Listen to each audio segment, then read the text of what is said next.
박 과장님 표진의 이름으로 바꿔놓으셨죠? 6살이나 어린 낙하산 팀장은 7년째 같은 말을 반복했습니다.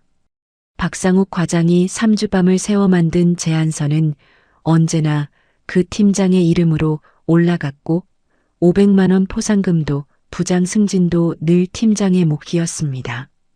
그런데 450억짜리 다성그룹 제안서가 떨어진 날 박 과장은 처음으로 뒤처리를 하지 않기로 했습니다. 지금 그 파일의 속성창을 한번 열어보시겠습니까?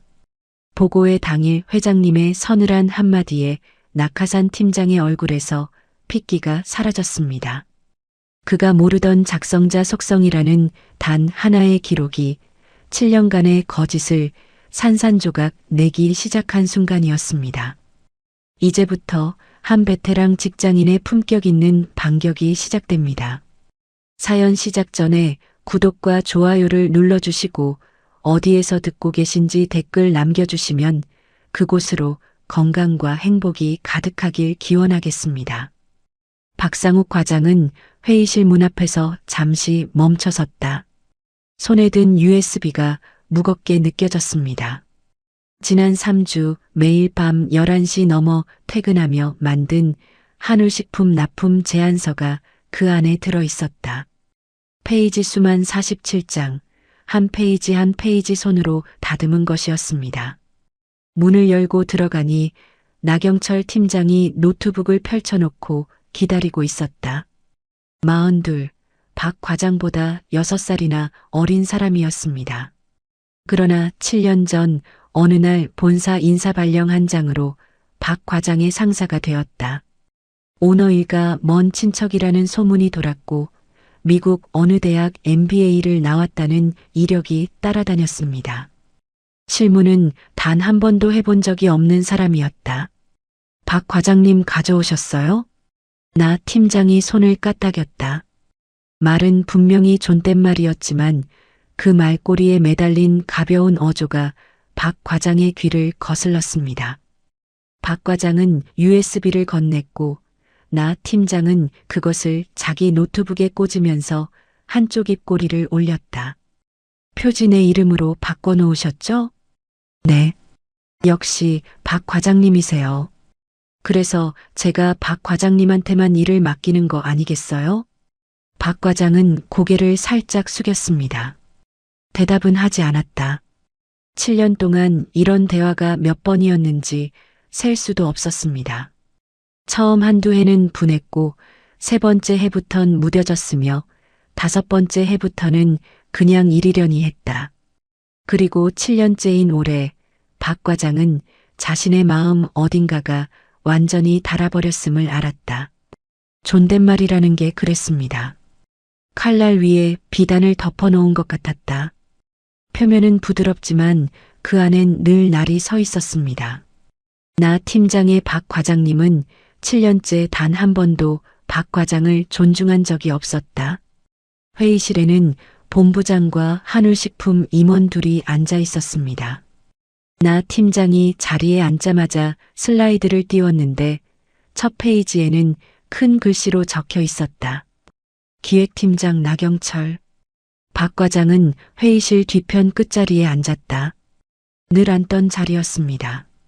발표는 나 팀장이 했고 질문에 대한 답도 나 팀장이 했다. 답이 막힐 때마다 나 팀장은 이 부분은 박 과장님이 정리해 드릴 겁니다라며 박 과장 쪽으로 슬쩍 시선을 돌렸습니다. 박 과장은 일어나 답을 했고 답이 끝나면 다시 자리에 앉았으며 박수는 나 팀장이 받았다. 회의가 끝나자 본부장이나 팀장의 어깨를 두드렸습니다. 역시 나 팀장이야. 이번 건도 잘 마무리해주게. 아, 별 말씀을요. 저희 팀이 워낙 잘 따라줘서요. 박 과장은 노트북을 챙겼다. 손이 살짝 떨렸는데 분해서가 아니라 너무 익숙해서였습니다. 저녁 7시 한울식품 계약이 성사됐다는 소식이 사내 메신저로 돌았다. 본부장이나 팀장에게 포상금 500만 원을 결제했다는 이야기도 같이 흘러나왔습니다. 박 과장은 자기 자리에서 식어버린 커피를 마셨다. 누가 오더니 어깨를 툭 쳤는데 같은 팀 후배 김 대리였습니다. 과장님, 이번에도 수고하셨습니다. 수고는 무슨, 이번엔 특별히 수고하셨잖아요. 다 아는데요, 뭐. 박 과장은 웃었습니다. 웃음이 입꼬리에서 멈췄다. 그때 나 팀장이 가방을 들고 자리에서 일어났고 박 과장 자리 앞을 지나가다가 한마디 던졌습니다.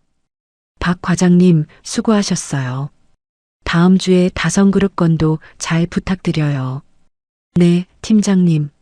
나 팀장이 사라진 뒤 박 과장은 한참 동안 모니터를 바라봤다. 다음 주에 공고가 뜬다는 다성그룹 450억 납품 제안서. 들리는 소문에 따르면 이번 건이 성사되면 나 팀장은 부장 승진 1순위가 된다고 했습니다. 수고하셨어요 라는 5글자가 머릿속을 맴돌았다. 7년치 수고가 그 5글자에 다 들어 있었습니다. 박 과장은 가방을 챙겨 사무실을 나섰다. 9호선을 타고 김포공항역에서 환승해 집으로 가는 길, 지하철 안은 늘 그렇듯 사람으로 가득했습니다.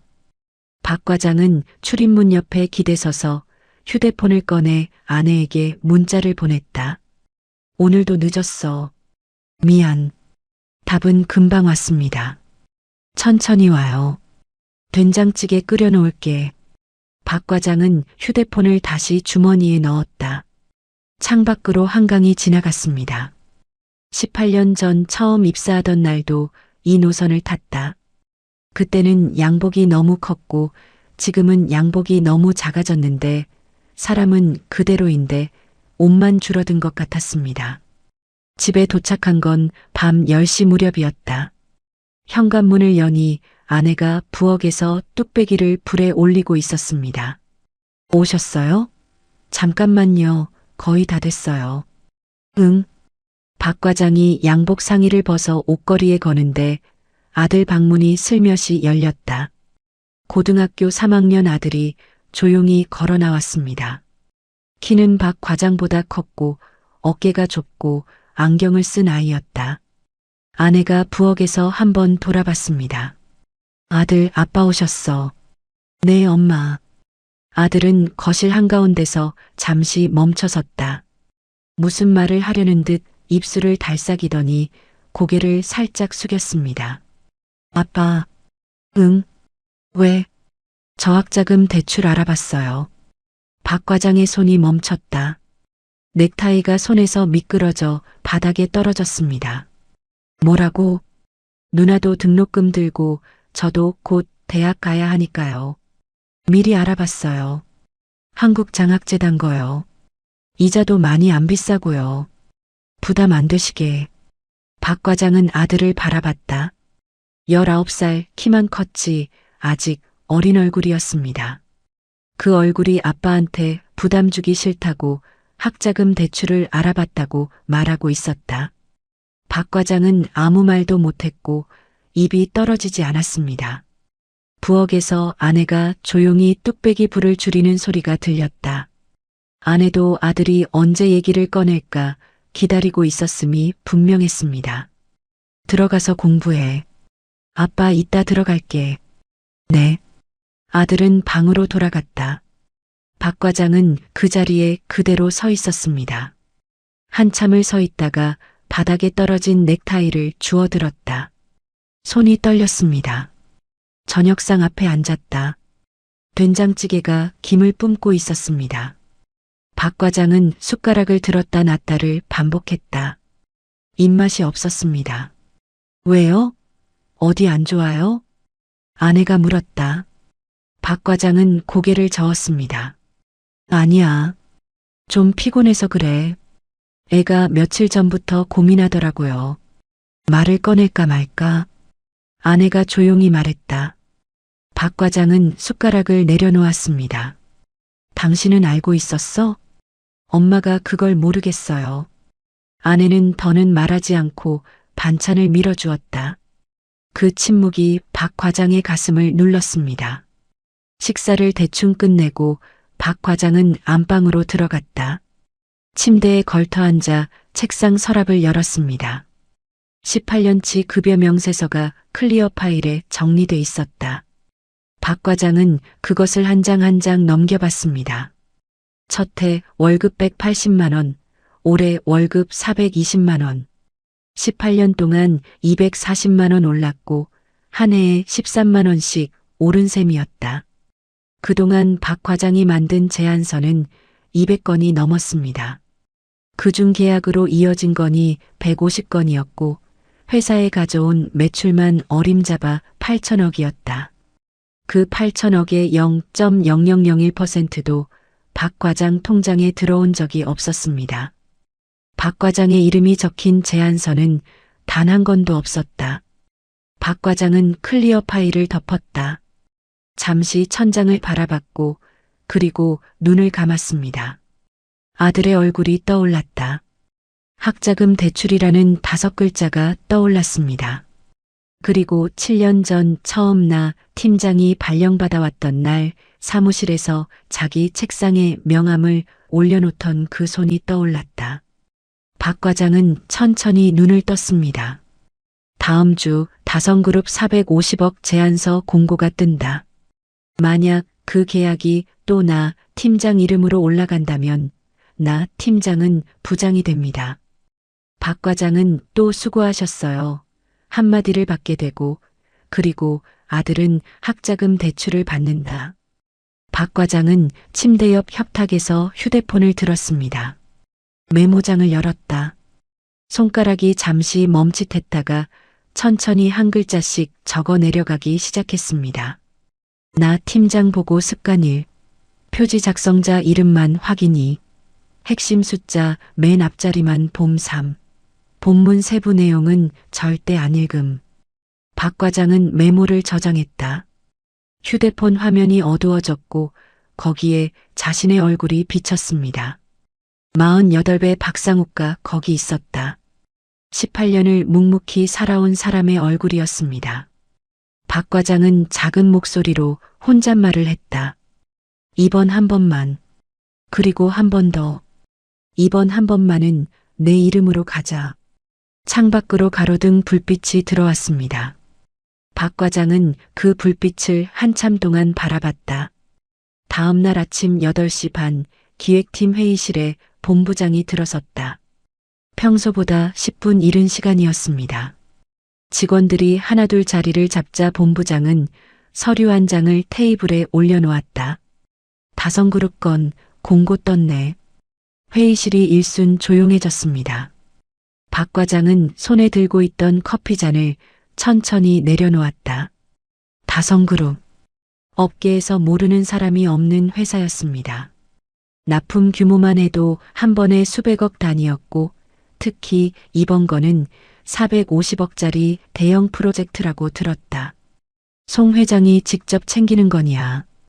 우리한테 기회 준 거 솔직히 나도 의외다. 경쟁 입찰 들어온 회사가 4곳이야. 우리가 그중에 가장 작지.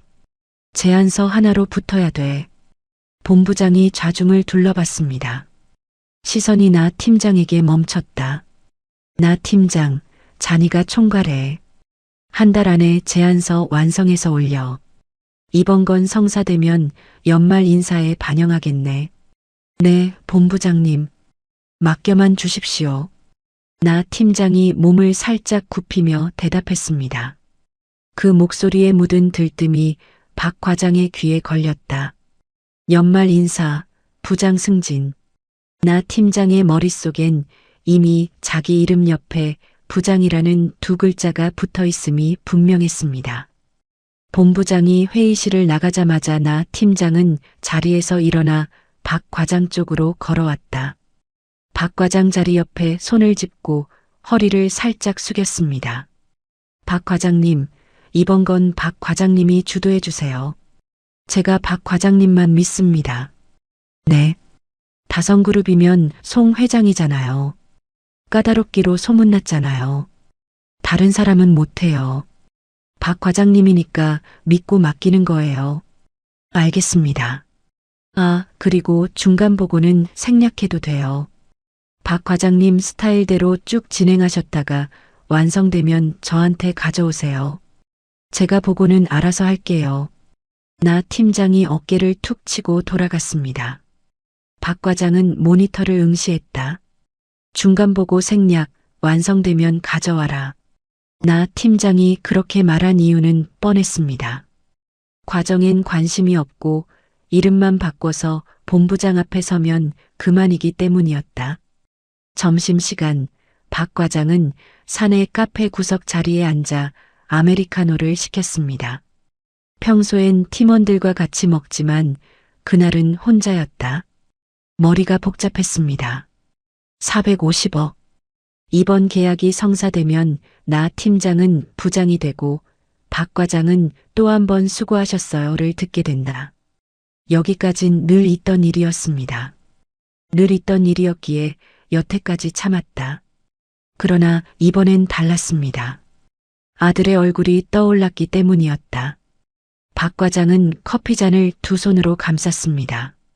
뜨거웠다. 손바닥이 살짝 화끈거렸지만 놓지 않았습니다. 방법이 하나 떠올랐다. 간단한 방법이었습니다. 지난 7년 동안 박 과장은 나 팀장에게 제안서를 넘기기 전에 늘 몇 가지를 다듬어 주었다. 작성자 속성을 박상욱에서 나경철로 바꿔주었고 혹시라도 남아있을 경쟁사 이름을 지워주었으며 표지 디자인도 나 팀장 취향에 맞게 손봐주었습니다. 그것은 박 과장이 나 팀장을 위해 해준 것이 아니라 박 과장이 자신의 월급과 자리를 지키기 위해 해온 것이었다. 이번엔 그것을 하지 않으면 된다. 그것뿐이었습니다. 함정을 파는 게 아니었다. 속이는 것도 아닙니다. 그저 평소에 해주던 뒤처리를 이번 한 번만 하지 않으면 된다. 나 팀장이 늘 하던 대로 이름만 바꾸고 대충 훑어보고 회의실에 들어가면 그 다음엔 나 팀장 본인의 실력이 드러날 뿐이었습니다. 박 과장은 커피를 한 모금 마셨다. 쓴맛이 혀끝에 남았습니다. 결심이 조용히 내려앉았다. 오후 2시 박 과장은 자리로 돌아와 노트북을 열었습니다. 빈 파워포인트 파일을 하나 생성했다.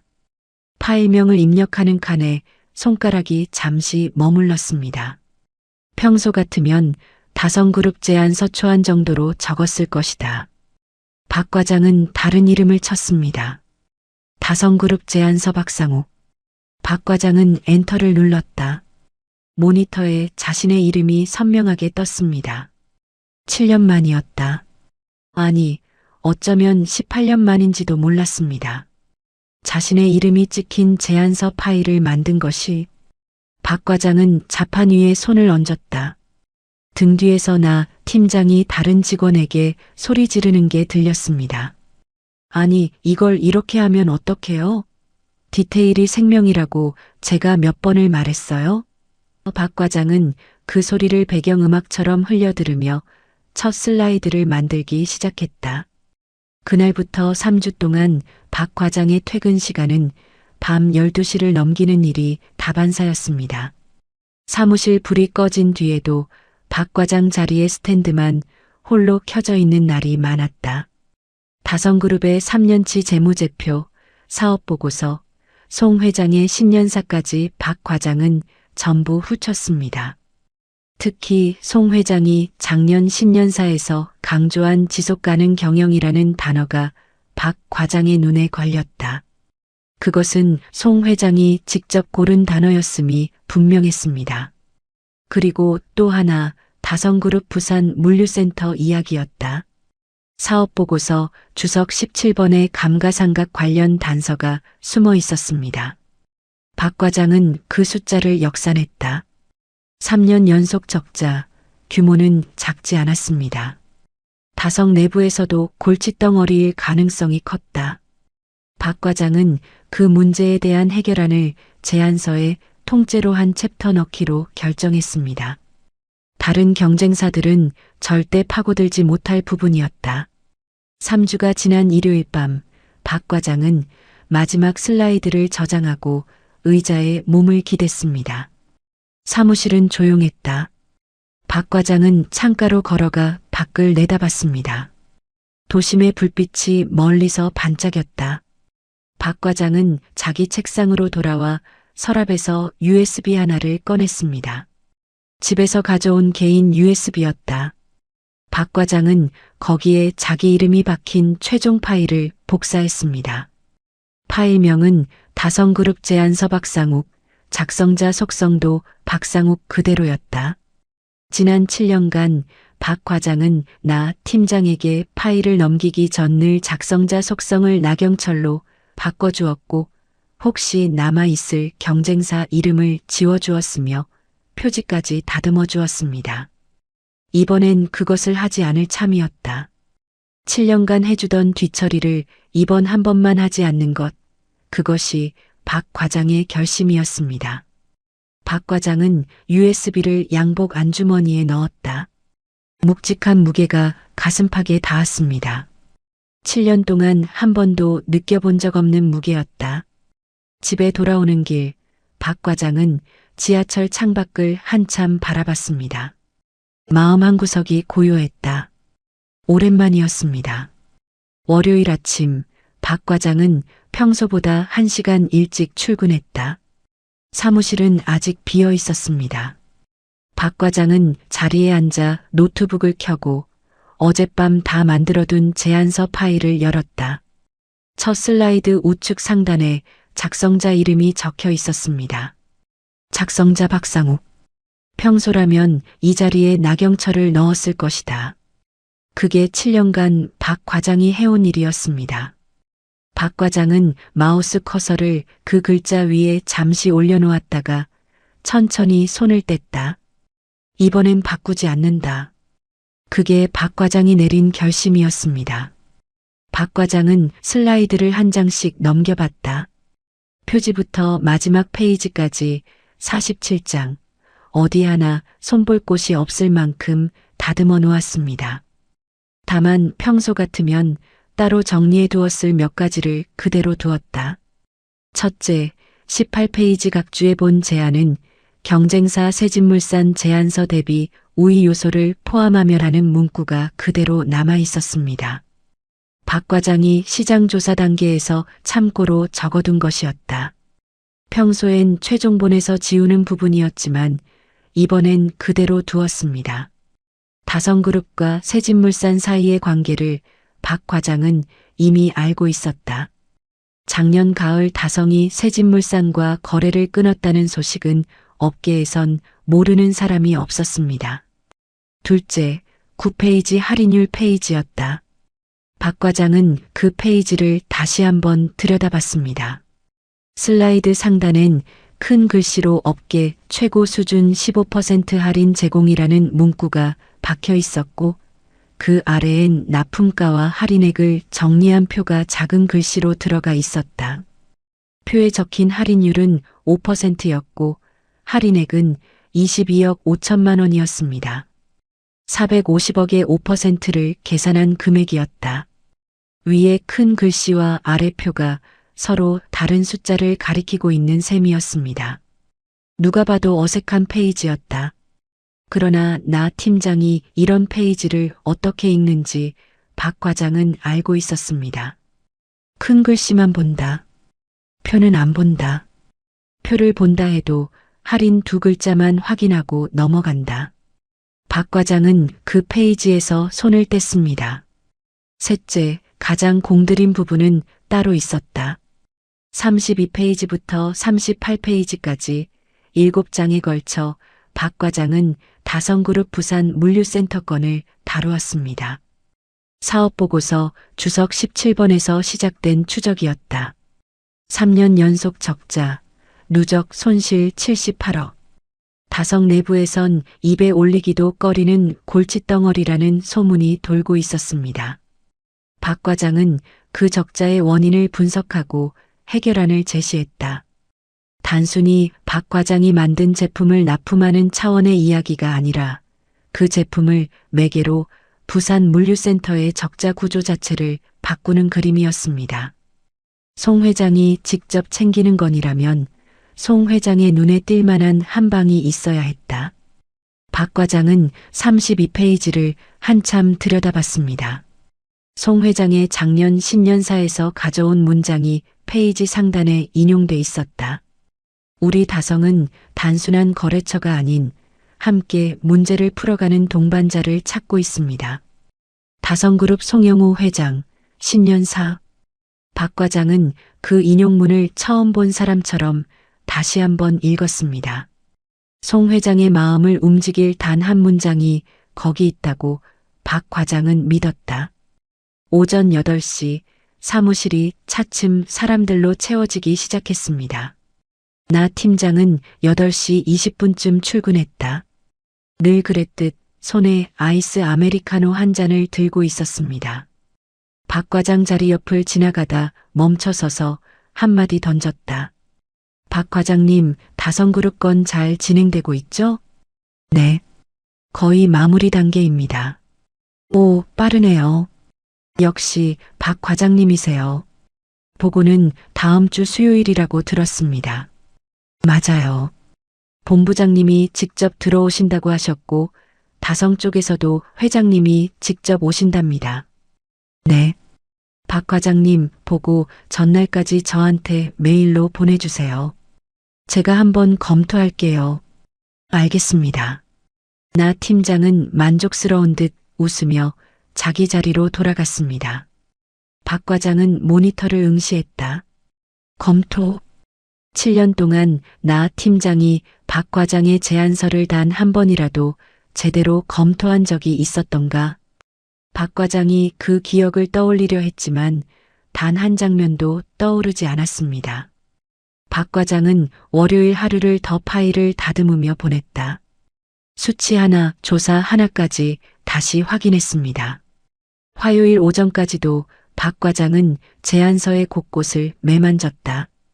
평소 같으면 벌써 나 팀장에게 넘겼을 시점이었지만 이번 파일은 박 과장 자신의 이름이 박힌 파일이었습니다. 완벽하지 않으면 보내지 않을 작정이었다. 화요일 저녁 7시 박 과장은 마지막 한 번 더 제안서를 처음부터 끝까지 훑어봤습니다. 47장을 다 넘긴 뒤 박 과장은 가만히 의자에 몸을 기댔다. 더 이상 손볼 곳이 없었습니다. 박 과장은 천천히 메일 창을 열었다. 수신인 란에 나 팀장의 이름을 입력했습니다. 제목에 다성그룹 제안서 최종본을 쳐넣었다. 첨부 파일로 제안서 파일을 끌어다 놓았습니다. 본문엔 단 한 줄만 적었다. 다성그룹 제안서 최종본입니다. 확인 부탁드립니다. 보내기 버튼을 누르기 전 박 과장은 잠시 멈췄습니다.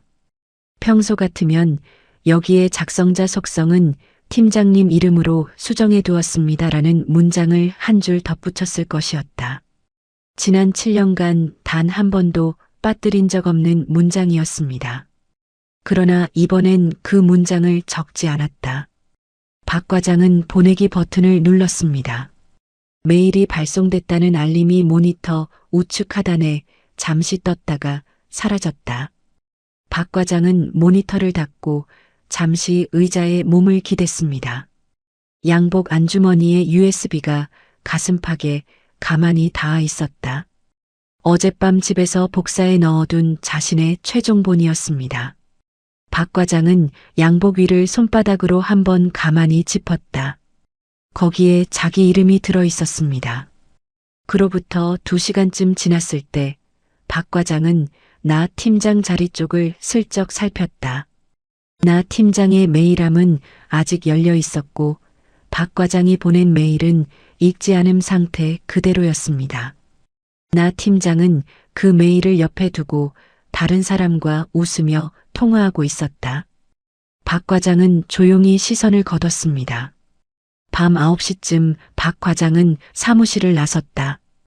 회사 건물을 나와 지하철역으로 걸어가는 길, 늦여름 바람이 선선하게 불었습니다. 박 과장은 잠시 고개를 들어 하늘을 바라봤다. 별 몇 개가 도심의 불빛 사이로 희미하게 빛나고 있었습니다. 내일이면 모든 게 결판난다. 박 과장은 그렇게 생각하며 천천히 걸음을 옮겼다. 지하철에서 박 과장은 휴대폰을 꺼내 아내에게 문자를 보냈습니다. 지금 들어가는 중이야. 답이 금방 왔다. 조심히 와요. 박 과장은 휴대폰을 주머니에 다시 넣었습니다. 창밖으로 한강이 지나갔다. 처음 입사하던 18년 전과 같은 강이었습니다. 그러나 강을 바라보는 사람은 그때와 달랐다. 집에 도착하니 저녁 식탁이 차려져 있었습니다.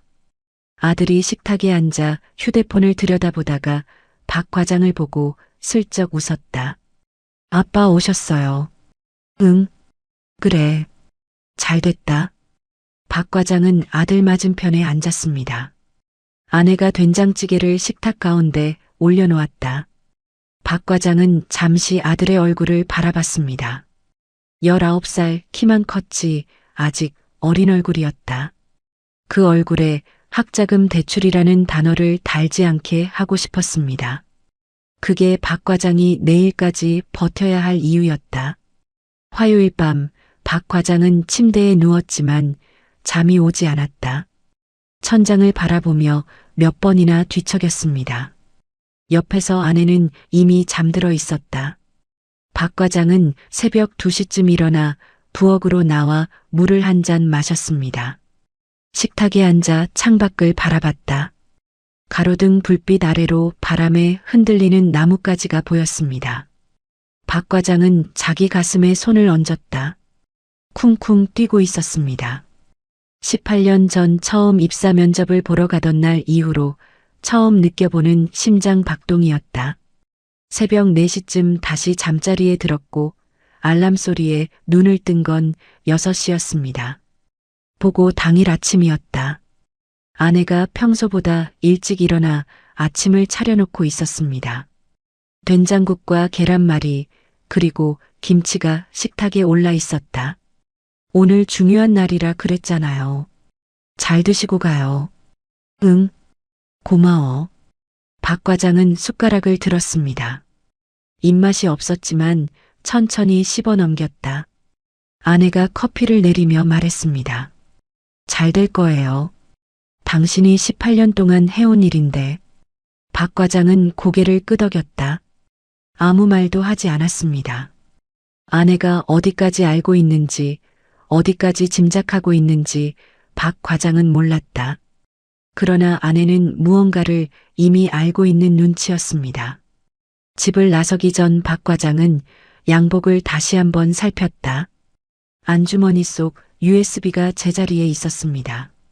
박 과장은 손바닥으로 양복 위를 한번 짚고 현관문을 열었다. 아침 7시 40분 박 과장은 사무실에 도착했습니다. 평소보다 이른 출근이었다. 사무실은 아직 비어 있었습니다.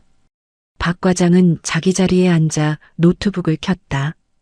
보고는 오전 10시였습니다.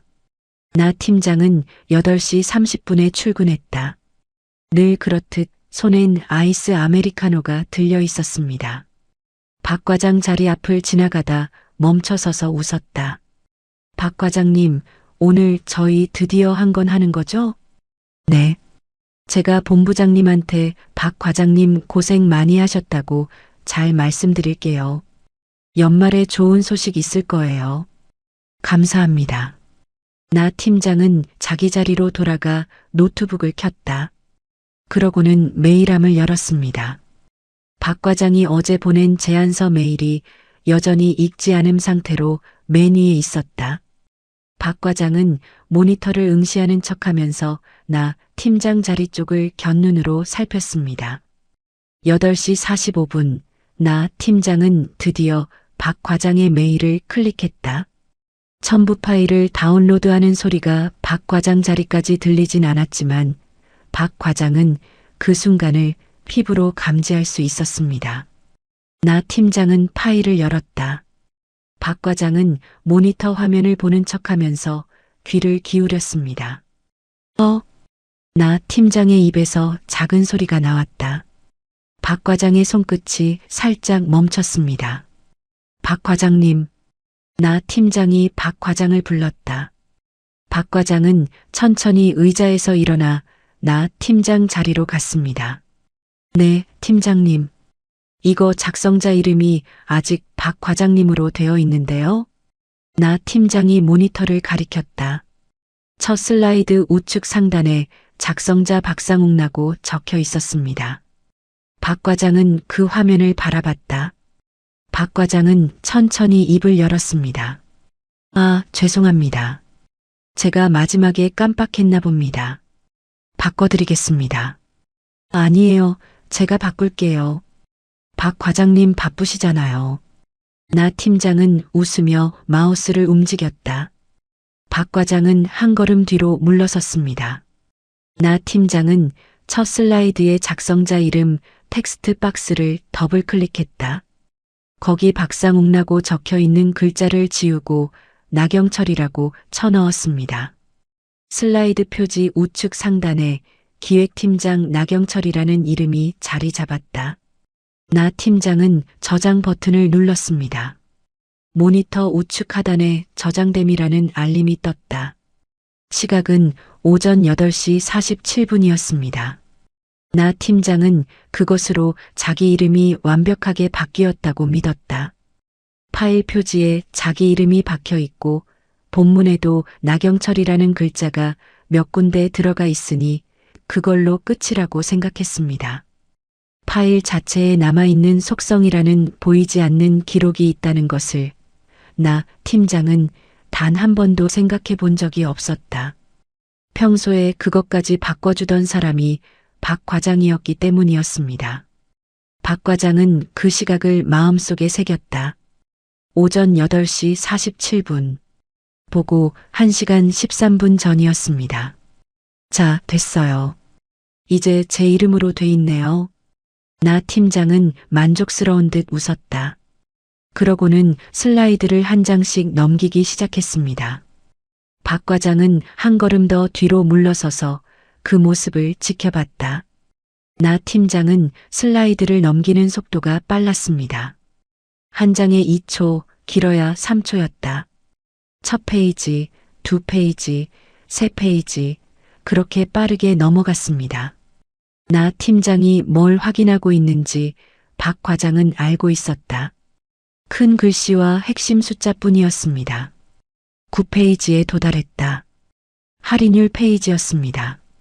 나 팀장의 눈이 상단의 큰 글씨에 꽂혔다.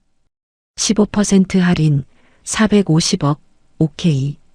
나 팀장은 고개를 끄덕이며 다음 페이지로 넘어갔다. 슬라이드 하단의 표 5%라는 숫자와 22억 5천만 원이라는 할인액. 나 팀장은 단 한 글자도 보지 않았습니다. 박 과장은 숨을 조용히 내쉬었다. 박 과장이 예상한 그대로였습니다. 나 팀장은 18페이지에 도달했다. 각주의 경쟁사 세진물산 이야기가 들어있는 페이지였습니다. 나 팀장은 그 페이지를 1초 만에 넘겼다. 각주는 글씨가 작아 읽지도 않았습니다. 32페이지부터 38페이지, 부산 물류센터 해결안. 나 팀장은 이 부분도 그냥 넘겼다. 슬라이드 제목만 훑었습니다. 부산 물류센터? 아, 다성 쪽 이야기겠네. 박 과장님이 알아서 잘 넣으셨겠지. 나 팀장은 마지막 47페이지까지 넘긴 뒤 파일을 닫았다. 전체 검토 시간은 3분이 채 되지 않았습니다. 7년간 박 과장이 밤을 새워가며 만든 제안서에 대한 나 팀장의 검토란 늘 이런 식이었다. 그러나 오늘만큼은 그 3분이 박 과장에게 너무나 길게 느껴졌습니다. 박 과장님, 완벽하네요. 역시, 감사합니다. 이따 회의실에서 봐요. 본부장님 오시기 전에 제가 먼저 들어가 있을게요. 네. 박 과장은 자기 자리로 돌아왔다. 의자에 앉자마자 가슴에 손을 얹었습니다. 심장이 아직도 쿵쿵 뛰고 있었다. 박 과장은 깊게 숨을 들이쉬었습니다. 첫 관문은 넘었다. 작성자 이름은 이제 나경철로 바뀌었고 수정 기록은 오전 8시 47분으로 찍혔습니다. 보고 1시간 13분 전 이름만 바꾼 기록이 파일 속성에 고스란히 남은 셈이었다. 9시 30분 박 과장은 자리에서 일어났습니다. 양복을 매만지고 회의실 쪽으로 걸어갔다. 회의실 앞 복도에서 박 과장은 잠시 멈춰섰습니다. 유리문 너머로 나 팀장이 미리 들어가 발표 자료를 띄워놓고 연습하는 모습이 보였다. 나 팀장은 거울처럼 모니터 화면에 자기 얼굴을 비춰보며 발표 연습을 하고 있었습니다. 손짓까지 해가며 저희 팀이 밤낮으로 고민한 결과입니다. 같은 멘트를 연습하는 모습이 박 과장의 눈에 들어왔다. 박 과장은 그 장면을 한참 바라봤습니다. 7년간 수도 없이 봐왔던 장면이었다. 그러나 오늘 이 장면이 나 팀장의 마지막 발표 연습이 될 것임을 박 과장은 알고 있었습니다. 박 과장은 양복 안주머니에 손을 넣었다. USB가 제자리에 있었습니다. 박 과장은 그것을 가만히 쥐었다 놓았다. 그리고 회의실 문을 향해 한 걸음을 옮겼습니다. 9시 45분 박 과장은 회의실 뒤편 끝자리에 앉았다. 늘 앉던 자리였습니다. 나 팀장은 앞쪽 발표자 자리에서 여전히 혼자 발표 연습을 하고 있었다. 회의실 벽시계의 초침 소리가 박 과장의 귀에 유난히 크게 들렸습니다. 10시 2분 전 회의실 문이 열렸다. 본부장이 먼저 들어왔고 그 뒤를 이어 다성그룹에서 온 손님들이 들어왔습니다. 제일 마지막에 한 노인이 걸어 들어왔다. 검정색 정장, 단단한 체형이었습니다. 그가 걸어 들어오자 회의실 공기가 무거워졌다. 송영우 회장이었습니다. 박 과장은 자리에서 조용히 일어나 고개를 숙였다. 송 회장은 박 과장 쪽은 쳐다보지 않고 바로 가운데 자리로 걸어가 앉았습니다. 나 팀장이 쟁걸음으로 송 회장에게 다가가 악수를 청했다. 회장님, 오늘 귀한 걸음 해주셔서 정말 감사드립니다. 네, 시작하시죠. 송 회장의 목소리는 낮고 차분했습니다. 나 팀장이 자기 자리로 돌아가 노트북을 켰다. 첫 슬라이드가 화면에 띄워졌습니다. 다성그룹 납품 제안서 기획팀장 나경철. 박 과장은 그 화면을 조용히 바라봤다. 주사위는 던져졌습니다. 이제 남은 건 결과뿐이었다. 오전 10시 정각 회의실의 조명이 한 단계 낮아졌다. 스크린에 띄워진 제안서 첫 슬라이드가 또렷하게 떠올랐습니다. 나 팀장이 레이저 포인터를 손에 쥐고 앞으로 나갔다. 바쁘신 중에 귀한 시간 내주신 송영우 회장님, 그리고 다성그룹 임원진 여러분께 진심으로 감사드립니다. 저는 대한기획기획팀장 나경철입니다. 나 팀장의 목소리는 평소보다 높았습니다. 자신감이 넘쳐 흘렀다. 송 회장은 안경을 고쳤으며 팔짱을 꼈습니다. 본부장은 맨 앞자리에서 나 팀장을 흐뭇한 눈으로 바라봤다. 박 과장은 회의실 뒤편 끝자리에서 조용히 앉아 있었습니다. 오늘 제가 발표드릴 제안서는 저희 팀이 지난 한 달간 밤낮으로 고민하며 만든 결과물입니다. 박 과장은 그 말을 들으며 시선을 무릎 위로 떨궜다. 한 달. 정확히는 박 과장 혼자 3주 동안 만든 것이었습니다. 나 팀장은 이 제안서를 어제 오후에 받아 오늘 아침 3분 동안 훑어본 것이 전부였다. 그러나 회의실에 앉은 사람들 중 그 사실을 아는 이는 박 과장 한 명뿐이었습니다. 나 팀장은 슬라이드를 한 장씩 넘기며 발표를 이어갔다. 시장 분석, 제품 소개, 납품 계획. 나 팀장은 외워온 멘트를 쏟아냈습니다. 문장이 매끄러웠고 발음도 또렷했다. 오랫동안 발표만큼은 연습해온 사람답게 나 팀장의 전달력 하나는 나쁘지 않았습니다. 그러나 박 과장은 알고 있었다. 나 팀장이 외워온 건 표지에 적힌 큰 글씨뿐이라는 것을. 저희 대항기획은 지난 20년간 축적된 기술력을 바탕으로 다성그룹의 요구사항을 완벽히 충족시킬 수 있는. 송 회장의 표정은 변화가 없었습니다. 고개를 끄덕이지도 질문을 하지도 않았다. 그저 팔짱을 낀 채 화면을 응시하고 있을 뿐이었습니다. 다성그룹 임원들도 송 회장의 눈치를 살피며 비슷한 자세로 앉아 있었다. 나 팀장은 7페이지까지 발표를 순조롭게 마쳤습니다. 그리고 드디어 9페이지에 도달했다. 할인율 페이지였습니다. 스크린에 큰 글씨가 떴다. 업계 최고 수준 15% 할인 제공. 슬라이드 하단엔 표가 자리 잡고 있었습니다. 그러나 스크린의 크기와 거리 때문에 표의 숫자는 회의실에 앉은 사람들 눈엔 작게 보였다. 오히려 상단의 큰 글씨가 먼저 눈에 들어오는 구조였습니다. 나 팀장은 그 페이지에서 목소리에 힘을 실었다. 그리고 가장 중요한 부분입니다. 저희는 업계 최고 수준인 15% 할인을 제공하겠습니다. 경쟁사 어느 곳도 이 수준을 따라올 수 없을 것입니다. 나 팀장은 레이저 포인터로 상단의 큰 글씨를 짚었습니다. 본부장이 그제야 고개를 살짝 끄덕였다. 15% 할인. 450억 계약에서 15%면 67억 5천만 원에 해당하는 파격적인 조건이었습니다. 이 정도 할인을 약속한다면 다른 경쟁사들이 뒤집어질 만한 수치였다. 그때였습니다. 송 회장이 팔짱을 풀었다. 스크린을 응시하던 시선을 조금 더 아래로 내렸습니다. 슬라이드 하단의 표를 보고 있었다.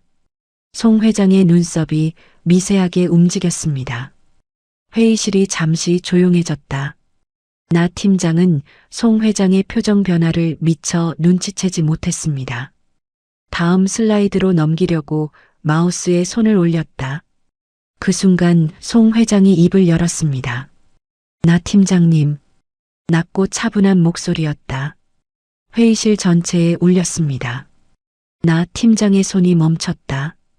본부장의 표정이 살짝 굳었습니다. 네, 회장님.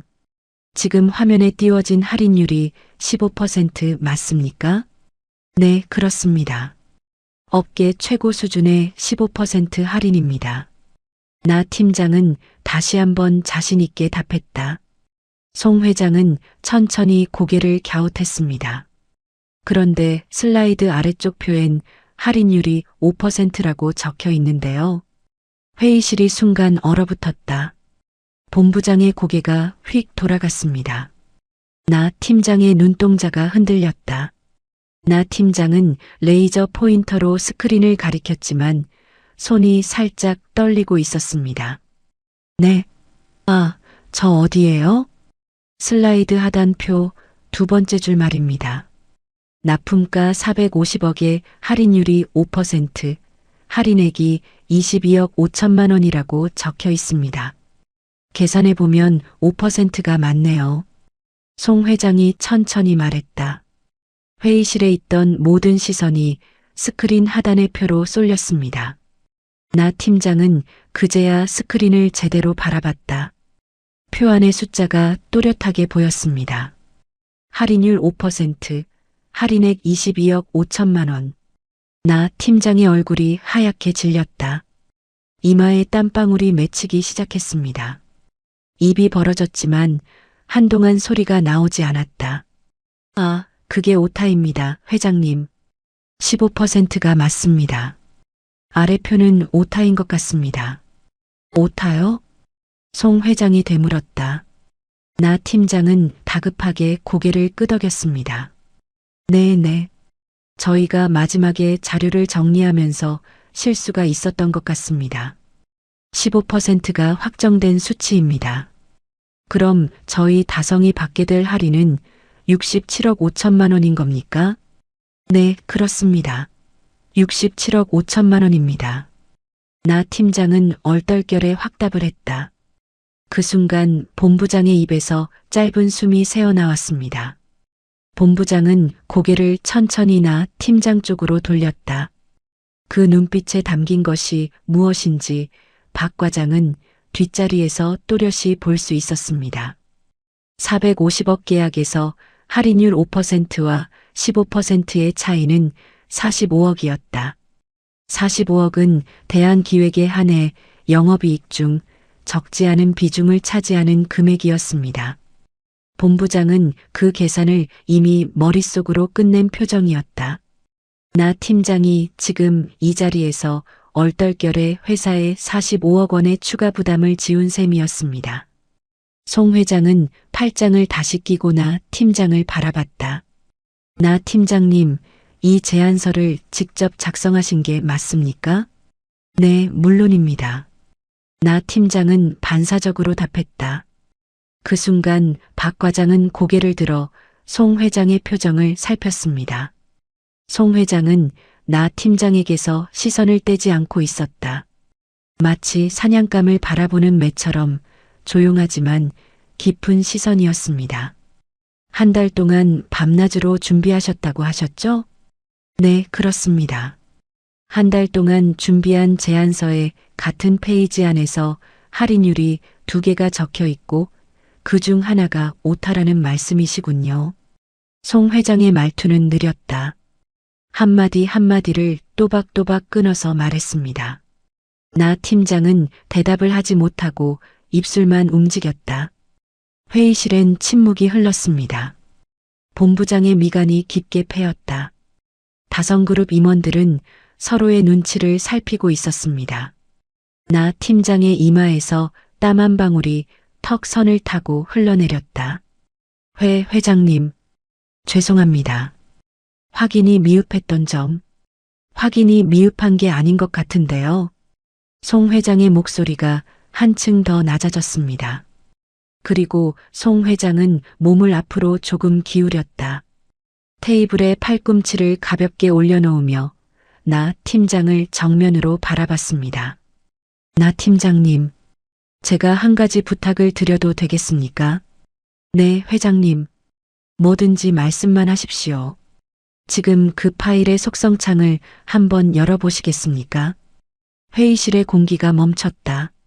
나 팀장의 눈이 커졌습니다. 박 과장은 뒷자리에서 천천히 주먹을 쥐었다. 2번째 관문이 시작되고 있었습니다. 속성창이요? 나 팀장의 목소리가 갈라졌다.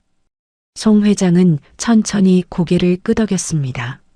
네, 속성창이요. 파워포인트 파일을 우클릭하시면 속성이라는 메뉴가 나옵니다.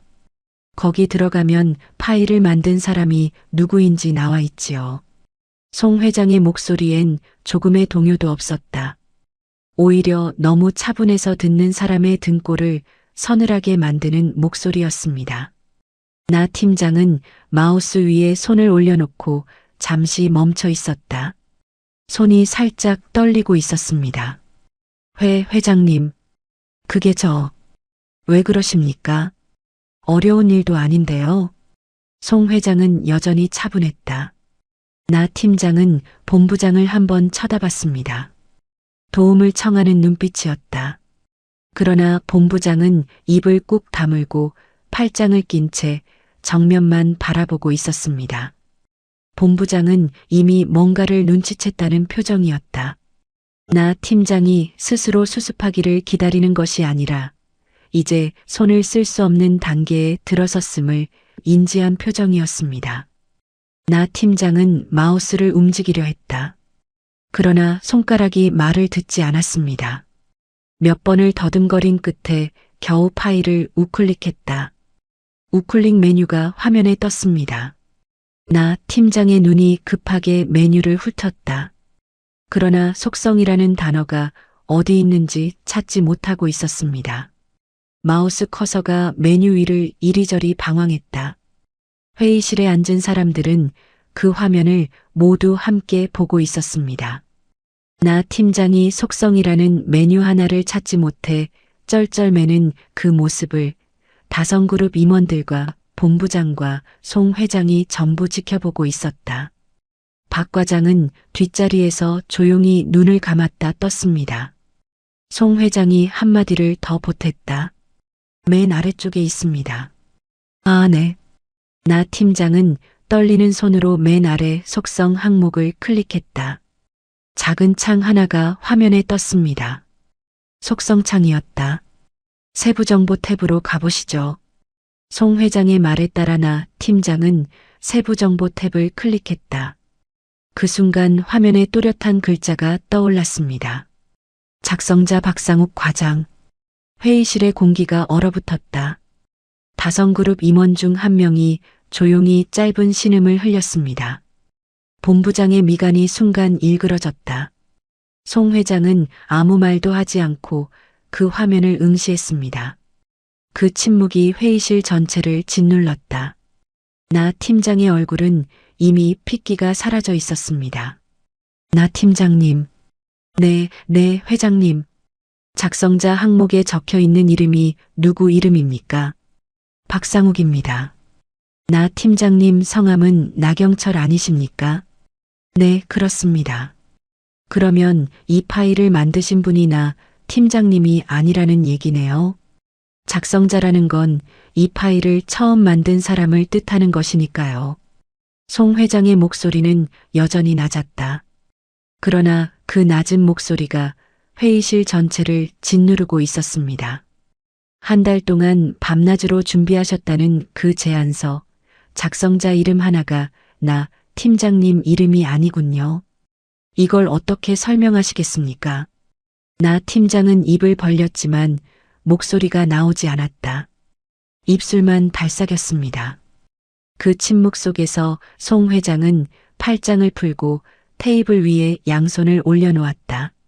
제 생각엔 이런 것 같습니다. 이 파일은 박상욱라는 분이 만드신 것이고 나 팀장님은 그걸 받아서 표지 이름만 본인 이름으로 바꾸신 겁니다. 그것 말고 다른 설명이 가능합니까? 회장님. 그게 오해가 있으신 것 같은데. 아니요. 제가 오해한 게 아닙니다. 송 회장이나 팀장의 말을 끊었다. 나 팀장은 더 이상 아무 말도 하지 못했습니다. 본부장이 그제야 자리에서 무겁게 일어났다. 본부장의 얼굴은 이미 벌겋게 달아올라 있었습니다. 그러나 본부장은 나 팀장을 향해 뭐라 말을 쏟아내지 않았다. 아직 회의가 끝나지 않았음을 알고 있었습니다. 본부장은 다시 자리에 앉았다. 송 회장은 이어서 말했습니다. 나 팀장님, 이왕 여기까지 열었으니 슬라이드를 몇 장 더 넘겨봐 주시죠. 네. 나 팀장은 떨리는 손으로 속성창을 닫고 슬라이드로 돌아갔다. 송 회장이 손가락으로 허공을 짚으며 말했습니다. 18페이지로 가보시죠. 나 팀장은 페이지를 넘겼다. 18페이지가 스크린에 떴습니다. 제품 경쟁력 분석이라는 제목의 페이지였다. 페이지 하단엔 작은 글씨로 각주가 달려 있었습니다. 본 제안은 경쟁사 세진물산 제안서 대비 우위 요소를 포함하며 가격 품질 양면에서 차별화된 가치를 제공합니다. 회의실에 작은 동요가 일었다. 다성그룹 임원 한 명이 옆에 앉은 동료의 팔꿈치를 쿡 찔렀습니다. 다른 임원은 헛기침을 했다. 송 회장의 얼굴빛이 한층 더 차가워졌습니다. 송 회장은 안경을 천천히 벗어 테이블 위에 내려놓았다. 작년 가을 다성그룹이 세진물산과 20년간 이어온 거래를 정격적으로 끄는 일은 업계에 파장을 일으킨 사건이었습니다. 업계 사람이라면 모를 수 없는 사건이었고 그 결정을 직접 내린 장본인이 지금 이 회의실에 앉아 있는 송 회장이었다. 세진물산이라는 세 글자는 송 회장 앞에서 함부로 꺼낼 수 없는 이름이었습니다. 그런데 그 이름이 지금 다성그룹 납품 제안서 한복판에 그것도 참고라는 형식으로 버젓이 적혀 있었다. 송 회장은 말없이 한참을 스크린을 바라봤습니다. 회의실엔 숨소리조차 들리지 않았다. 본부장은 고개를 떨구었고 다성그룹 임원들은 서로의 눈치를 보며 숨을 죽였습니다. 나 팀장은 식은땀을 뻘뻘 흘리며 아무 말도 하지 못했다. 한참 만에 송 회장이 입을 열었습니다. 나 팀장님. 네, 회장님. 혹시 저희 다성이 작년 가을에 어떤 회사와 거래를 끊었는지 아십니까? 저는 잘 업계 분이시라면 아실 텐데요. 죄송합니다. 제가 그 부분은 확인을 못했습니다. 네, 확인을 못하셨군요. 송 회장은 천천히 고개를 끄덕였다. 그 고갯짓에 담긴 의미를 회의실의 모든 사람이 알아챘습니다. 확인을 못한 게 아니라 이 제안서를 만든 사람이 나 팀장이 아니기 때문에 새집물산이라는 단어가 남아있는 것이라는 그 사실을 송 회장은 이미 간파하고 있었다. 확인을 못했다는 말은 사실상 이 제안서가 본인의 것이 아님을 시인한 것과 다름없었습니다. 송 회장은 자리에서 천천히 일어섰다. 다성그룹 임원들도 주섬주섬 일어서려 했습니다. 회의를 끝내겠다는 신호였다. 그러나 송 회장은 자리를 떠나지 않고 회의실을 한 바퀴 천천히 둘러봤습니다. 시선이 박 과장 쪽에서 잠시 머물렀다. 박 과장은 그 시선과 마주쳤습니다. 송 회장의 눈은 날카로우면서도 어딘가 차분했다. 어떤 것도 놓치지 않는 눈이었습니다. 송 회장은 회의실 전체를 향해 물었다. 이 자리에 박상욱 과장님 계십니까? 회의실이 다시 한번 조용해졌다. 본부장의 고개가 번쩍 들렸습니다. 나 팀장의 눈이 크게 떠졌다. 박 과장은 뒷자리에서 조용히 양복 안주머니에 손을 넣었습니다. USB가 제자리에 있었다. 박 과장은 천천히 자리에서 일어섰습니다. 제가 박상욱입니다. 박 과장의 목소리는 낮고 차분했다. 18년 만에 처음으로 박 과장은 이 회사에서 자기 이름을 스스로 밝혔습니다. 회의실의 모든 시선이 박 과장에게 쏠렸다. 본부장이 놀란 눈으로 박 과장을 바라봤습니다. 나 팀장은 의자에 앉은 채로 몸이 얼어붙었다. 다성그룹 임원들도 고개를 돌려 박 과장을 쳐다봤습니다. 송 회장 혼자만 놀란 기색 없이 그저 박 과장을 찬찬히 바라보고 있었다. 박 과장님이시군요. 송 회장이 천천히 말했다. 그 목소리엔 아까 나 팀장을 향할 때와는 완전히 다른 무게가 실려 있었습니다. 이리로 나와주시겠습니까? 박 과장은 잠시 망설였다. 7년 동안 박 과장은 회의실에서 발표석에 서본 적이 없었습니다.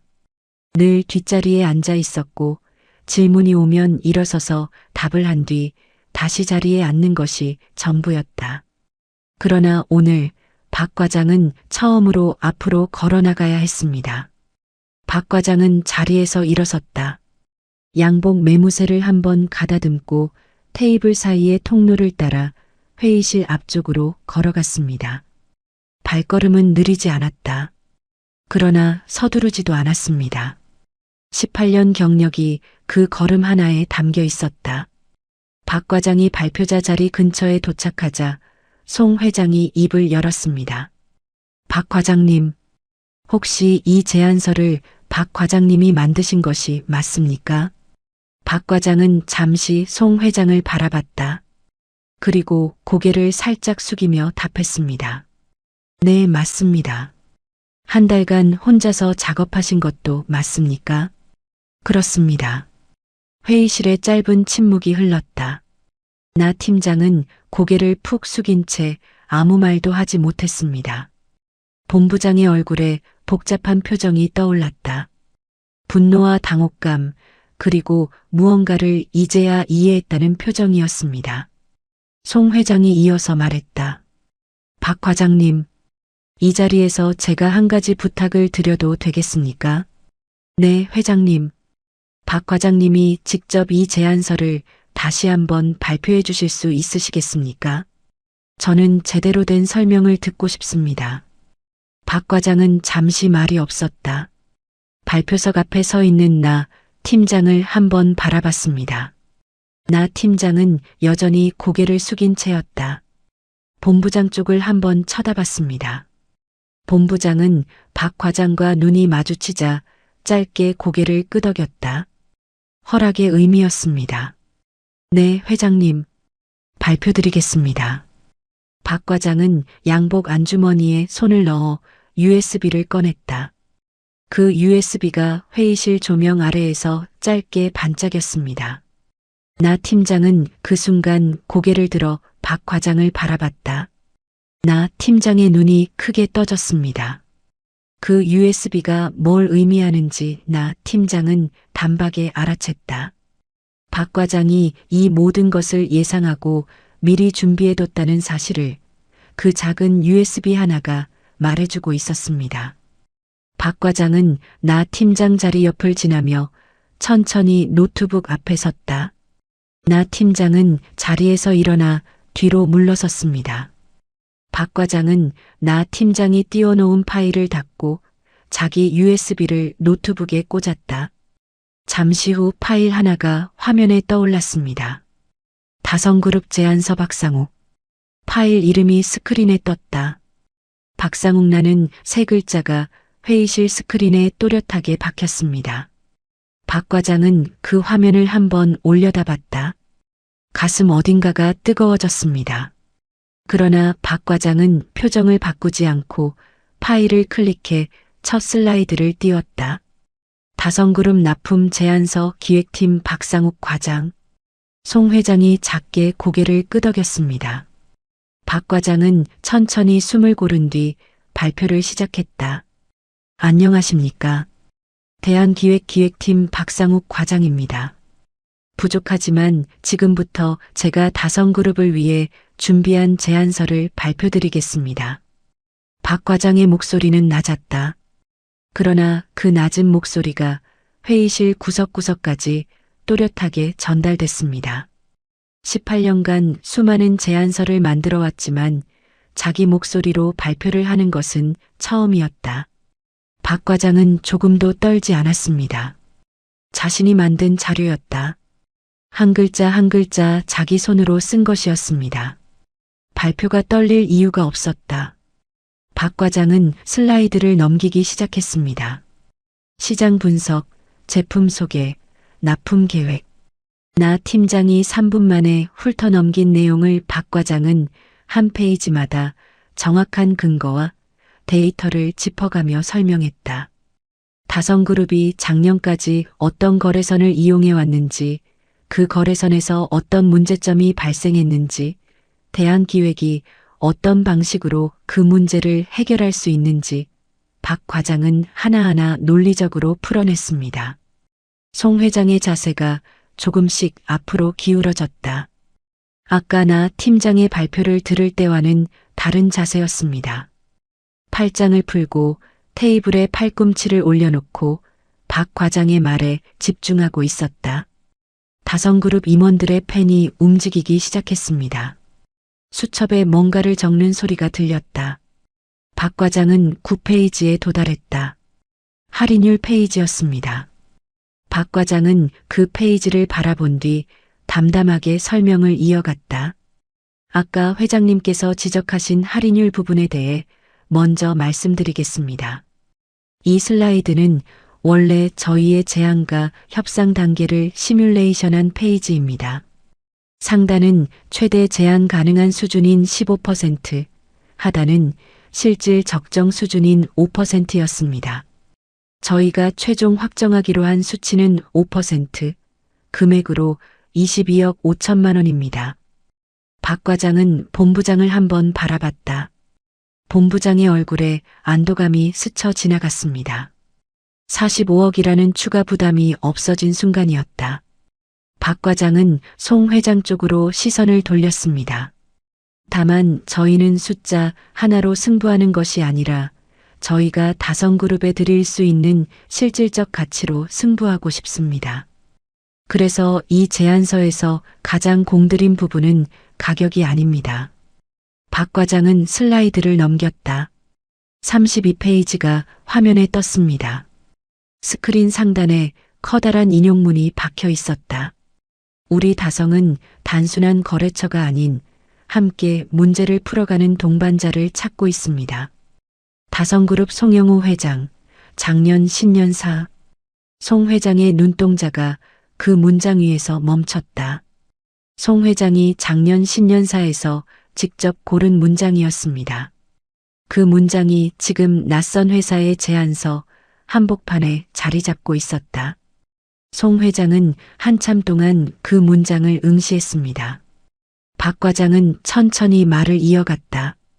회장님께서 작년 신년사에서 이 말씀을 하셨을 때 저는 이것이 단순한 연설용 수사가 아니라 회장님의 진짜 고민이라고 생각했습니다. 다성그룹은 거래처를 찾는 게 아니라 동반자를 찾고 계십니다. 그러면 저희 대한기획이 다성그룹의 어떤 문제를 함께 풀어드릴 수 있을까? 그것이 제가 이 제안서를 만들면서 가장 오래 붙들고 고민했던 질문이었습니다. 박 과장은 슬라이드를 한 장 더 넘겼다. 33페이지 부산 물류센터라는 제목이 화면에 떴습니다. 다성그룹 임원 중 한 명이 순간 숨을 멈추는 게 박 과장의 귀에까지 들렸다. 송 회장의 눈매가 가늘어졌습니다. 다성그룹 부산 물류센터. 박 과장은 그 제목을 천천히 읽었다. 그리고 송 회장을 정면으로 바라봤습니다. 3년 연속 적자, 누적 손실 78억. 다성그룹 내부에서 가장 아픈 곳이라고 저는 알고 있습니다. 그리고 이 문제의 본질이 단순히 물동량 감소가 아니라 운영 구조 자체에 있다는 점까지도 저는 분석했습니다. 제가 지금부터 말씀드릴 해결안은 저희 제품을 납품받으시는 것과 동시에 부산 물류센터의 적자 구조를 3년 안에 흑자로 전환시키는 그림입니다. 회의실이 고요해졌습니다. 다성그룹 임원들의 표정이 완전히 바뀌었다. 어떤 임원은 입을 살짝 벌린 채 박 과장을 바라봤고 어떤 임원은 빠르게 수첩에 뭔가를 적어 내려갔습니다. 송 회장은 말없이 박 과장을 응시하고 있었다. 박 과장은 그 뒤로도 한참을 더 설명했습니다. 부산 물류센터의 운영 구조, 적자의 세 가지 근본 원인, 대한기획의 제품을 매개로 한 단계별 개선한 3년에 걸친 흑자 전환 로드맵. 박 과장이 말하는 동안 송 회장의 고개가 조금씩 끄덕여졌다. 2번, 3번, 4번. 박 과장의 발표가 38페이지에 이르렀을 때 송 회장은 천천히 손을 들어 박 과장의 발표를 멈추게 했습니다. 박 과장님. 네, 회장님. 송 회장이 박 과장을 바라봤다. 그 눈빛은 아까 나 팀장을 바라볼 때와는 완전히 달랐습니다. 저희 부산 물류센터 문제를 어떻게 아셨습니까? 그 문제는 저희 내부에서도 아는 사람이 많지 않습니다. 박 과장은 잠시 생각한 뒤 답했다. 다성그룹 사업보고서 주석 17번의 감가상각 관련 단서가 있었습니다. 거기서부터 역산해서 부산 물류센터의 현황을 추정했습니다. 업계 쪽 네트워크를 통해 몇 가지를 더 확인했고 제가 내린 결론이 큰 틀에서 틀리지 않았다고 판단했습니다. 송 회장은 한참을 말이 없었습니다. 그 침묵 속에서 송 회장의 손가락이 테이블을 2번, 3번 가볍게 두드렸다. 회의실의 모든 사람이 숨을 죽인 채 송 회장의 입을 바라봤습니다. 송 회장이 천천히 입을 열었다. 박 과장님. 네, 회장님. 왜 아직 과장이십니까? 회의실의 공기가 잠시 멈췄습니다. 박 과장은 그 질문에 선뜻 답을 하지 못했다. 18년간 단 한 번도 들어본 적 없는 질문이었습니다. 박 과장이 침묵하자 송 회장은 본부장 쪽으로 시선을 돌렸다. 본부장님. 이 질문은 제가 본부장님께 드리는 편이 맞겠네요. 본부장이 자리에서 천천히 일어섰습니다. 얼굴이 붉게 달아올라 있었다. 본부장은 송 회장을 향해 고개를 깊이 숙였습니다. 회장님, 오늘 회사의 중대한 부덕함을 보여드리게 되어 진심으로 사죄드립니다. 박 과장 건은 즉시 조치하겠습니다. 송 회장은 본부장의 말에 짧게 고개를 끄덕였다. 그리고 다시 박 과장 쪽으로 시선을 돌렸습니다. 박 과장님, 오늘 제가 이 자리에서 분명히 말씀드리겠습니다. 이번 계약 다성그룹은 대한기획과 진행하겠습니다. 단 조건이 하나 있습니다. 이 계약의 실무 창구는 박 과장님이 맡아주셨으면 합니다. 박 과장은 고개를 숙였다. 가슴 어딘가가 뜨거워졌습니다. 18년간 참아온 무언가가 그 짧은 인사 한 번에 녹아내리는 듯한 기분이었다. 박 과장은 차분한 목소리로 답했습니다. 감사합니다, 회장님. 최선을 다하겠습니다. 송 회장은 자리에서 일어섰다. 다성그룹 임원들도 일제히 따라 일어섰습니다.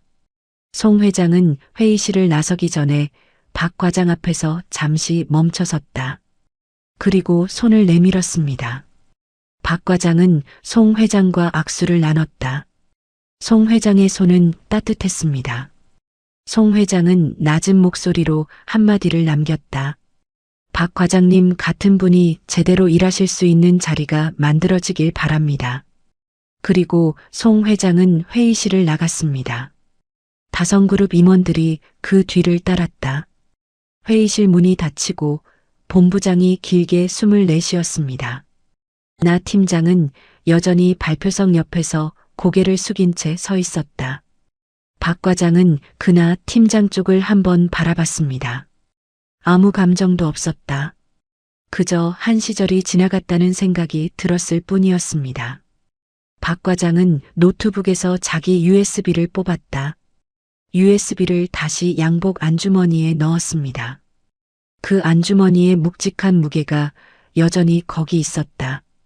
그러나 이제 그 무게는 가슴을 누르는 무게가 아니었습니다. 가슴을 지탱하는 무게였다. 회의가 끝난 그날 오후 3시 본부장실에서 짧은 호출이 있었다. 나 팀장이 본부장실 문을 열고 들어간 건 3시 5분이었습니다. 문이 닫혔고 창 너머로 본부장의 낮은 목소리가 간간히 흘러나왔다. 사무실 직원들은 서로 눈치를 살피며 자기 모니터만 바라봤습니다. 누구도 고개를 들지 않았다. 본부장실 문이 다시 열린 건 4시 20분이었습니다. 나 팀장은 얼굴이 하얗게 질린 채로 복도에 나왔다. 자기 자리로 돌아와서는 한참 동안 모니터 화면만 바라봤습니다. 본부장이 이미 구두로 통보한 터였다. 기획팀장 보직 해임, 업무지원팀으로 이동. 공식 인사 발령은 오늘 중으로 전사 메일 공지될 것이라는 내용이었습니다.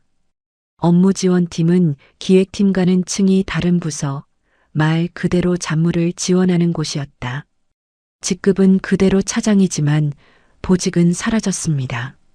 사실상의 좌천이었다. 박 과장은 자기 자리에서 조용히 그 모습을 지켜봤다. 아무 말도 하지 않았습니다. 그저 조용히 모니터를 응시할 뿐이었다.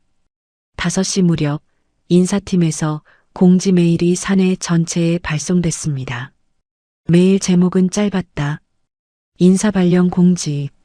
메일을 열어본 직원들의 눈이 커졌다. 공지엔 3줄이 적혀 있었습니다.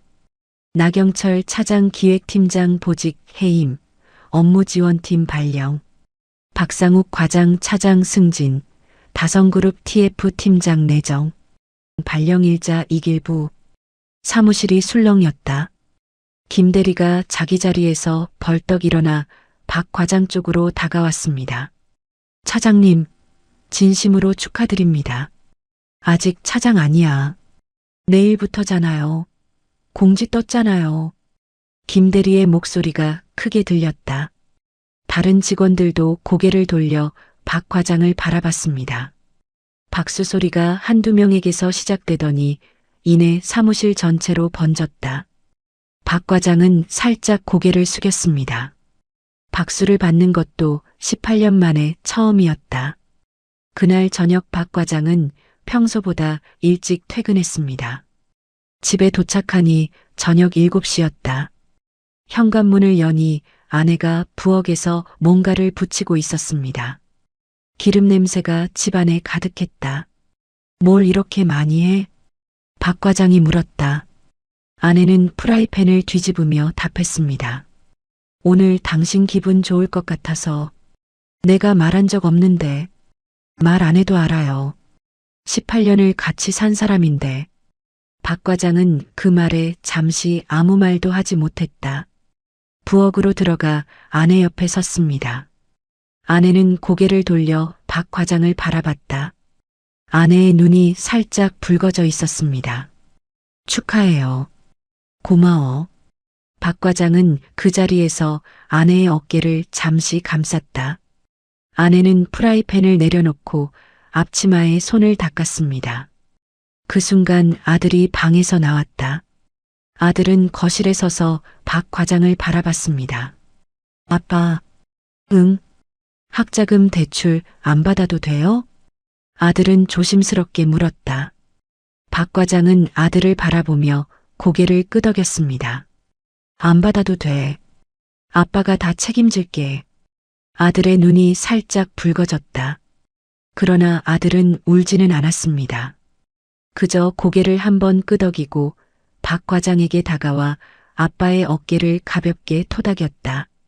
박 과장은 아들의 손을 느끼며 눈을 감았습니다.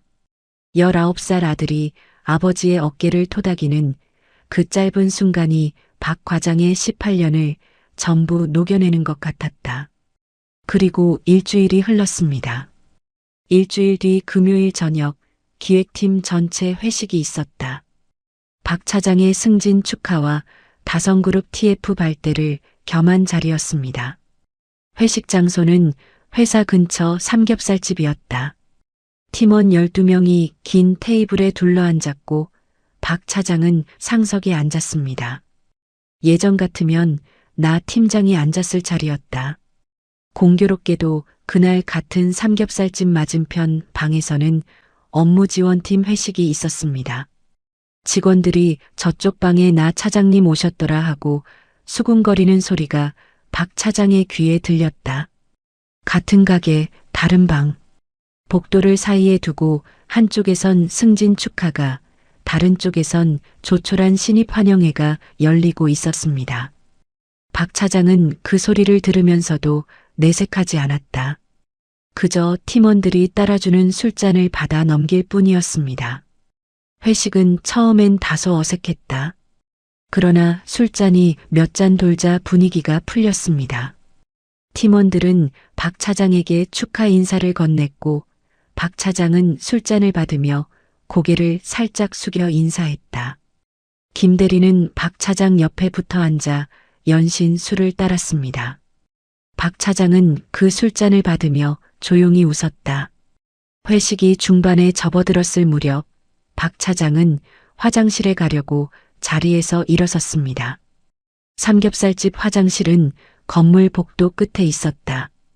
박 차장이 복도로 나가는데 맞은편 방문이 열리며 나 차장이 비틀거리며 나왔습니다. 박 차장과 나 차장의 시선이 복도 한가운데서 마주쳤다. 박 과장. 나 차장은 박 차장을 과장이라고 불렀다. 일부러였습니다. 술이 취해 눈이 풀려 있었지만 그 말투엔 여전히 비아냥이 남아 있었다. 박 과장, 너 이럴 수 있냐? 차장님 취하셨습니다. 들어가시죠. 차장이라니. 누가 차장인데? 너야 나야. 나 차장은 비틀거리며 박 차장의 어깨를 붙잡았다. 박 차장은 그 손을 밀어내지 않았습니다. 나 차장은 박 차장을 바라보며 목소리를 높였다. 내가 너 얼마나 챙겨줬는데. 응? 7년 동안 내가 너한테 어떻게 했는데. 박 차장은 그 말에 잠시 아무 대답도 하지 않았다. 복도의 형광등이 나 차장의 얼굴을 누렇게 비쳤습니다. 박 차장은 나 차장의 그 얼굴을 가만히 바라봤다. 7년간 박 차장 위에 군림하던 사람이 술에 취해 비틀거리며 원망을 쏟아내고 있었습니다. 박 차장의 가슴엔 분노도 통쾌함도 슬픔도 없었다. 그저 한 시절이 지나갔다는 생각만 있었습니다. 박 차장은 낮은 목소리로 말했다. 차장님, 지난 7년 동안 제가 올린 제안서를 차장님이 제대로 한 번이라도 읽어보신 적 있으십니까? 나 차장의 눈이 살짝 흔들렸다. 박 차장은 차분하게 말을 이었습니다. 속성창이 뭔지 모르시는 걸 보고 저는 알았습니다. 차장님은 제가 만든 파일을 한 번도 제대로 보신 적이 없으셨구나. 이름만 바꿔서 발표하셨을 뿐이구나. 나 차장은 아무 말도 하지 못했다. 박 차장은 천천히 나 차장의 손을 자기 어깨에서 떼어냈습니다. 차장님이 이번에 보직에서 빠지신 건 제가 만든 결과가 아닙니다. 차장님이 지난 7년간 만드신 결과입니다. 저는 그저 이번에 손을 보태지 않았을 뿐입니다. 박 차장은 그 말을 남기고 돌아섰다. 화장실로 걸어가는 박 차장의 등 뒤에서 나 차장의 힘없는 목소리가 들렸습니다. 박 과장. 박 차장은 걸음을 멈추지 않았다. 복도 끝 화장실 문을 열고 안으로 들어갔습니다. 거울에 박 차장의 얼굴이 비쳤다. 48, 18년을 묵묵히 버텨온 사람의 얼굴이었습니다. 박 차장은 그 얼굴을 한참 동안 바라봤다. 그리고 천천히 수도꼭지를 틀어 손을 씻었습니다. 거울 속 얼굴에 희미한 미소가 떠올랐다. 회식이 끝나고 박 차장은 택시를 타고 집으로 돌아갔다. 택시 창밖으로 서울의 밤거리가 지나갔습니다. 박 차장은 양복 안주머니에 손을 넣어 USB를 꺼냈다. 보고 당일 박 차장의 가슴팍에 묵직한 무게로 닿았던 그 USB였습니다. 박 차장은 그것을 손바닥 위에 올려놓고 잠시 바라봤다. 18년. 이 안에 담긴 것은 단순한 제안서 파일이 아니었습니다. 18회 동안 묵묵히 쌓아 올린 한 사람의 이름이었다. 박 차장은 USB를 다시 안주머니에 넣었습니다. 집에 도착하니 밤 10시가 넘은 시각이었다. 현관문을 여니 거실엔 불이 켜져 있었고 아내가 소파에서 졸고 있었습니다. 아들 방에서도 아직 책상 스탠드 불빛이 새어나오고 있었다. 박 차장은 조용히 양복을 벗어 옷걸이에 걸었습니다. 아내가 눈을 살짝 뜨고 일어났다. 오셨어요? 응. 피곤하네. 마실 거 좀 드릴까요? 아내는 주방으로 가서 꿀물을 타왔다. 박 차장은 그것을 받아들고 식탁에 앉았습니다. 아들 방문이 열리더니 아들이 나왔다. 아들은 박 차장 옆자리에 앉았습니다. 아빠, 오늘 회식 잘하셨어요? 응, 잘했다. 많이 드셨나 봐요. 조금. 아들은 박 차장의 손을 잠시 바라봤다. 그리고 조용히 자기 손으로 그 손을 덮었습니다. 아들의 손은 박 차장의 손보다 컸다. 어느새 그렇게 자라 있었습니다. 박 차장은 눈을 살짝 감았다. 그리고 천천히 입을 열었습니다. 아들. 네. 아빠가 18년 동안 묵묵히 일하면 언젠간 알아준다는 말을 믿고 살았어. 그런데 그게 틀린 말이더라. 세상은 묵묵히 일한다고 알아주지 않아. 증거를 남겨야 알아준다. 그리고 그 증거를 남의 이름으로 넘기지 말아야 한다. 아들은 고개를 끄덕였다. 무슨 말인지 다 이해하진 못했지만 아빠가 오늘 중요한 이야기를 하고 있다는 것은 알고 있는 얼굴이었습니다. 박 차장은 아들의 손을 한번 가볍게 쥐었다 놓았다. 내일부터 아빠는 내 이름으로 일할 거야. 18년 만에 처음으로. 창밖으로 멀리 가로등 불빛이 보였다. 그 불빛은 한결같았습니다. 변한 것은 그 불빛을 바라보는 사람뿐이었다. 박 차장은 식탁 위에 꿀물을 천천히 한 모금 마셨습니다. 달고 따뜻한 기운이 목을 타고 내려갔다. 18년 만에 처음으로 마셔보는 맛이었습니다. 여러분, 오늘 이야기 어떻게 들으셨습니까? 세상은 우리에게 말합니다. 묵묵히 일하면 언젠간 알아준다고. 성실하면 복이 온다고. 참고 버티면 결국 빛을 본다고. 그런데 과연 그럴까요? 묵묵히 일한 18년 동안 박상욱 과장의 이름은 단 한 번도 세상에 나온 적이 없었습니다. 그가 만든 성과는 전부 남의 이름으로 올라갔고 그가 흘린 땀은 전부 남의 포상금이 됐습니다. 만약 박 과장이 이번에도 평소처럼 나 팀장 이름으로 바꿔주었다면 그의 18년은 또 한 번 지워졌을 겁니다. 박 과장이 한 일은 대단한 반격이 아니었습니다. 그저 남을 위해 해오던 뒤처리를 이번 한 번만 하지 않았을 뿐입니다. 자기 이름을 자기 자리에 그대로 둔 것뿐이었습니다. 그런데 그 작은 선택 하나가 18년을 뒤집었습니다. 세상은 묵묵히 일한다고 알아주지 않습니다. 증거를 남겨야 알아줍니다. 그리고 그 증거를 남의 이름으로 넘기지 말아야 합니다. 여러분의 이름도 여러분의 자리에 그대로 있기를 바랍니다. 이야기를 끝까지 들어주신 분이 계시다면 잘 들었다고 댓글 하나만 남겨주세요. 구독과 좋아요 부탁드립니다. 감사합니다.